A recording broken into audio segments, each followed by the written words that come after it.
Hello guys, இன்னைக்கு ஒரு customised key chain making video தான். இதில் வந்துட்டு நம்ம 2:1 ரேஷியோவில் எப்பவும் போல் ரெசின் மிக்ஸ் பண்ணி அதில் கோல்டன் ஃப்ளெக்ஸ் வந்துட்டு கஸ்டமர் கேட்டிருந்தாங்க. கோல்டன் ஃப்ளெக்ஸ் வந்துட்டு அதில் ஆட் பண்ணிக்கிட்டோம். அண்ட் கஸ்டமர் வந்துட்டு இதில் மெயின் கஸ்டமைஸ்டு என்ன கேட்டிருந்தாங்கன்னா, அந்த ட்ரை ஃப்ளவர்ஸ், அதுக்கப்புறம் வந்துட்டு ஒரு சைடில் வந்துட்டு அவங்களோட பிக்சர் வேணும்னு கேட்டிருந்தாங்க. அண்ட் வந்துட்டு இந்த லவ் ஸ்டிக்கர் வந்துட்டு பழைய அதே மாடலில் கேட்டிருந்தாங்க.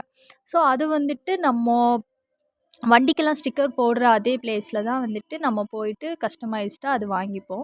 அதுக்கப்புறம் இந்த ஸ்க்ரூ வந்துட்டு கேட்டாங்க நிறைய பேர். லைக் இது வந்துட்டு ஹோல்டாக இருக்குமா அந்த மாதிரி. இது வந்துட்டு ஒரு ஸ்க்ரூ தான், லைக் சும்மா அதை இன்செர்ட் பண்ணல, ஒரு ஸ்க்ரூவாக தான் இருக்கும். ஸோ அது வந்துட்டு கண்டிப்பாக வந்துடாது, அப்படியே இருக்கும். அண்ட் இந்த லவ் ஸ்டிக்கரை வந்துட்டு ஒட்டி நம்ம ஃபினிஷ் பண்ணிக்கிட்டோம். இதுதான் நம்மளோட அவுட்புட். இது உங்களுக்கு பிடிச்சிருந்துன்னா லைக் பண்ணுங்கள். இதே மாதிரி உங்களுக்கு வேணும்னா மெசேஜ் பண்ணுங்கள். தேங்க்யூ.